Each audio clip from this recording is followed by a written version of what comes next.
Hi everyone, welcome or welcome back to Weather Facts once again. 21 जुलाई 2025 को इसी साल हमारे जो 14th वाइस प्रेसिडेंट थे जगदीप धांकर, उन्होंने अपनी पोस्ट से रिजाइन कर दिया था बिल्कुल मिड ईयर। रीजन, उनको कुछ हेल्थ इश्यूज थे जिस वजह से उन्होंने अपनी पोस्ट से जो है बीच में मिड ईयर रिजाइन कर दिया था, जिस वजह से अब पार्लियामेंट में एक मिड टर्म इलेक्शंस हो रहे हैं वाइस प्रेसिडेंट की पोस्ट के लिए। जी हाँ, आज 9 सितंबर 2025 को वाइस प्रेसिडेंट के वोट हो रहे हैं पार्लियामेंट में, जिसमें हमारे देश के जो प्रधानमंत्री हैं नरेंद्र मोदी, उन्होंने सबसे पहला वोट किया है प्रेसिडेंशियल इलेक्शंस में। As you can see, Prime Minister Modi cast first vote as high-stakes polling for next Vice President begins. Yes, आज 9 सितंबर को जो है ये सारी वोटिंग हो रही है पार्लियामेंट में। जो ये इलेक्शंस हैं ये 50 दिन बाद हो रहे हैं, जब जगदीप धांकर ने अपना रेजिग्नेशन दिया था 21 जुलाई को। मैंने आपको बताया कि कुछ हेल्थ रीजंस थे। उसके बाद ये जो वैकेंसी थी ये खाली थी, जिस वजह से जो है वहां पे इलेक्शंस हुए। इसके बाद ये जो इलेक्शंस थे ये एक पॉलिटिकल टेस्ट भी है जो रूलिंग पार्टी है एनडीए, उनकी स्ट्रेंथ, और जो अपोजिशन पार्टी है इंडिया ब्लॉक, उनके बीच में। आज मॉर्निंग में जितने भी सारे के सारे एमपीज थे वो गैदर हुए पार्लियामेंट में वोट करने के लिए। एनडीए की तरफ से जो है राधा कृष्णन जी को इलेक्ट किया गया है, सीपी राधा कृष्णन, और उनके अगेंस्ट में इंडिया ब्लॉक की तरफ से जो है वो है जस्टिस बी सुदर्शन रेड्डी। जी हाँ, जो वोटिंग है वो 10 बजे से बिगिन होगी पार्लियामेंट हाउस में, और मैंने आपको बताया कि नरेंद्र मोदी जी ने जो है वो पहला वोट अपना कास्ट किया।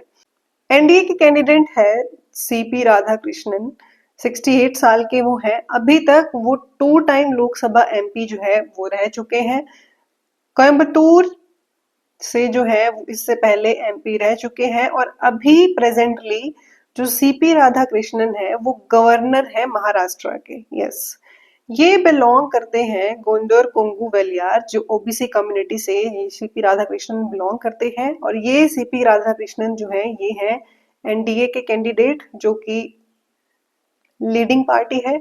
और इसके बाद जो सेकंड जो हमारे इंडिया ब्लॉक के जो कैंडिडेट है वो है जस्टिस बी सुदर्शन रेड्डी। 79 साल के ये हैं, और ये एक रिटायर्ड सुप्रीम कोर्ट जज हैं, जो तेलंगाना के सुप्रीम कोर्ट के जज रह चुके हैं, जस्टिस बी सुदर्शन रेड्डी। और इसके बाद जो ये both the candidates expressed confidence in winning. Justice Reddy ने भी कहा है कि वो भी जीतना चाहते हैं, और राधा कृष्णन जी ने भी कहा है कि वो भी जो है वो जीतना चाहते हैं। सबसे पहले जो वोटिंग हो रही है, जो इलेक्टोरल कॉलेज है वो कंसिस्ट करता है 781 एमपीज में। टोटल 238 राज्यसभा के इसमें एमपीज हैं, और 542 इसमें जो है वो लोकसभा के एमपीज हैं। बीआरएस और बीजेडी कुछ ऐसी पार्टीज हैं जो वोट नहीं दे रही हैं, जो उन्होंने वोट देने से जो है वो मना कर दिया है। रीजन, उन्होंने फार्मर्स के लिए प्रोटेस्ट करके फार्मर्स का एक प्रॉब्लम को व्यक्त करने के लिए उन्होंने वोट नहीं किया है। उनका कहना है कि फार्मर्स का जो यूरिया की जो प्रॉब्लम है उसको लेके वो लोग वोट नहीं कर रहे हैं इस बार। जो ये वोटिंग होती है ये सीक्रेट बैलेट पेपर के अंदर होती है, जिसमें सिर्फ एक सिंगल ट्रांसफरेबल वोट जो है वो होता है। कुछ एमपीज जो प्रिवेंटिव डिटेंशन में है, जैसे कि शेख अब्दुल रशीद और अमृतपाल सिंह, ये लोग भी इस वोटिंग में वोट करेंगे, लेकिन ये लोग वोट करेंगे बाया पोस्टल बैलेट्स। इसके बाद एनडीए ने जो है 425 एमपीज को ऑन पेपर जो है वो कमांड में दिया है। और जो इसके बाद जो वाईआरएस कांग्रेस और आप की जो स्वाति मालीवाल है उनकी सपोर्ट भी जो है वो एनडीए के साथ है। तो टोटल हो सकता है कि एनडीए के पास 436 वोट्स जो है वो हो सकते हैं। और इसके बाद जो इंडिया ब्लॉक है उनके पास अभी 324 एमपीज जो है वो टोटल है। तो मिला के जितने भी इंडिपेंडेंट और माइनर पार्टीज के एमपीज उनके पास हैं। इसके अलावा एक इंफॉर्मेशन ये भी इम्पोर्टेंट है कि जो हमारे वाइस प्रेसिडेंट जो इलेक्ट होगा अभी इससे पहले जो है जगदीप धांकर जी हमारे वाइस प्रेसिडेंट थे, लेकिन अब जो वाइस प्रेसिडेंट हमारे इलेक्ट होंगे वो हमारे राज्यसभा के चेयरपर्सन भी होंगे। यस, जो हमारे वाइस प्रेसिडेंट है वही जो है राज्यसभा के चेयरपर्सन भी होते हैं। तो अगर एनडीए जीत जाती है इस इलेक्शन को जो हो रहा है, तो उनके लिए एक न्यूमेरिकल एडवांटेज हो जाएगा, क्योंकि जो राज्यसभा के चेयरपर्सन भी जो है वो वाइस प्रेसिडेंट भी होंगे और राज्यसभा के चेयरपर्सन भी जो है वो एनडीए से ही हो जाएंगे। अब जो आउटकम है वो क्लोजली वॉच किया जा रहा है। आज हमें 9 सितंबर 2025 को हमें अपना 2025 को हमें अपने नए वाइस प्रेसिडेंट जो है वो मिल जाएंगे। उसके बाद देखना ये है कि वाइस प्रेसिडेंट के जो इलेक्शंस होते हैं उसमें कौन कौन किस तरह से जो है अपने वोट देता है, कौन इसमें वोट दे सकता है, कौन नहीं दे सकता है। आइए थोड़ा सा इस प्रोसेस को भी समझते हैं। वाइस प्रेसिडेंट के इलेक्शंस को समझने के लिए हमें सबसे पहले समझना ये होगा कि एक्चुअली में जो ये वाइस प्रेसिडेंट के इलेक्शंस होते हैं, इन इलेक्शंस में कौन कौन जो है वो वोट कर सकता है और कौन वोट नहीं कर सकता है। तो सबसे पहले जो वाइस प्रेसिडेंट के इलेक्शंस होते हैं उसमें सिर्फ only the members of the parliament that are the MPs, सिर्फ वही इसमें जो है वो वोट कर सकते हैं। फिर चाहे वो इलेक्टेड हो या फिर नॉमिनेटेड मेंबर्स हो, बोथ लोकसभा और राज्यसभा के। ओके, इसके अलावा जो members of state legislative assemblies होते हैं, फॉर एग्जांपल द एमएलएज, वो इस जो इलेक्शन प्रोसेस होता है इसमें पार्ट नहीं ले सकते हैं। एमएलएज जो है इसमें पार्ट नहीं ले सकते हैं। ओनली द इलेक्टेड और the nominated members of the Lok Sabha and Rajya Sabha. इसके बाद कौन सा वोटिंग सिस्टम जो है यूज किया जाता है वाइस प्रेसिडेंट के इलेक्शंस के लिए। तो जो इलेक्शंस होते हैं वो एक स्पेशल मेथड के थ्रू कंडक्ट किए जाते हैं जिसको कहा जाता है proportional representation by the means of single transferable vote, that is STV. और इसके अलावा जो वोटिंग होती है वो एक सीक्रेट बैलेट के थ्रू जो है वो की जाती है।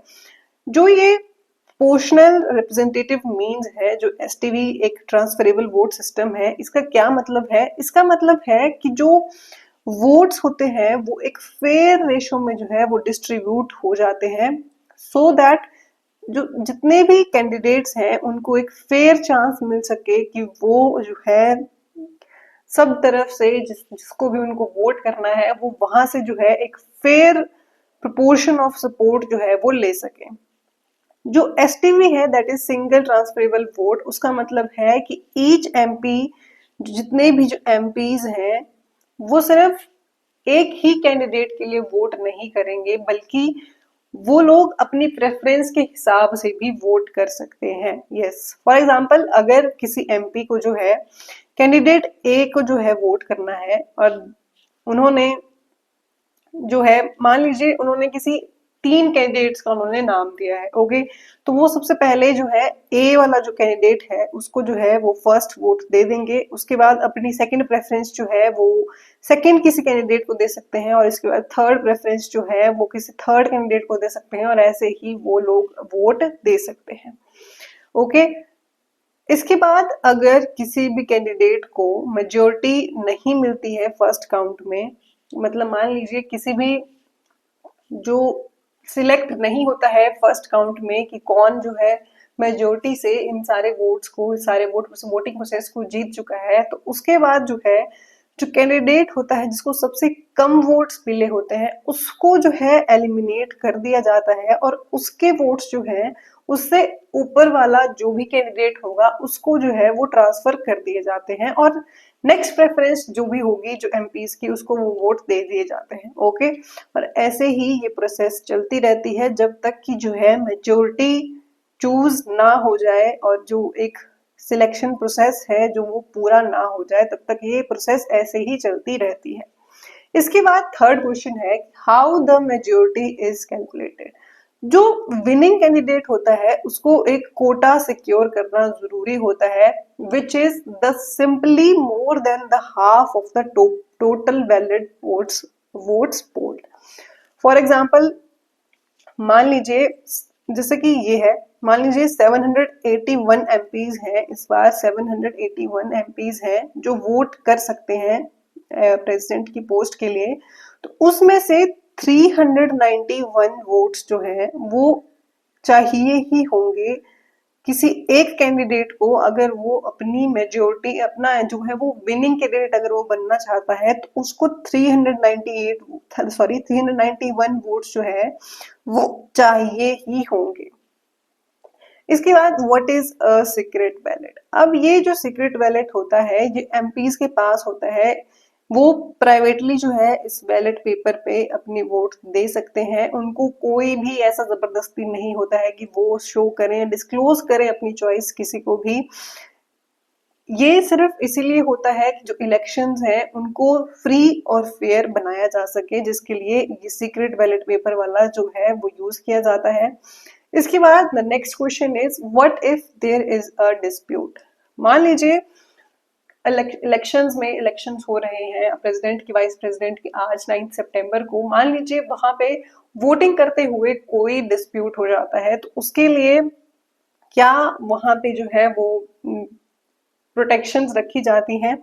अगर कोई भी डिस्प्यूट या फिर डाउट हो जाता है इलेक्शन ऑफ वाइस प्रेसिडेंट के इलेक्शंस में, तो जो कोई भी पार्टी है, मान लीजिए किसी अपोजिशन पार्टी को डाउट है या फिर जो एनडीए है उनको डाउट है, तो वो सुप्रीम कोर्ट में जो है चैलेंज कर सकते हैं, सुप्रीम कोर्ट में जो है पिटिशन फाइल कर सकते हैं, और इसके बाद जो सुप्रीम कोर्ट का डिसीजन होगा वही फाइनल डिसीजन होगा इस मैटर में।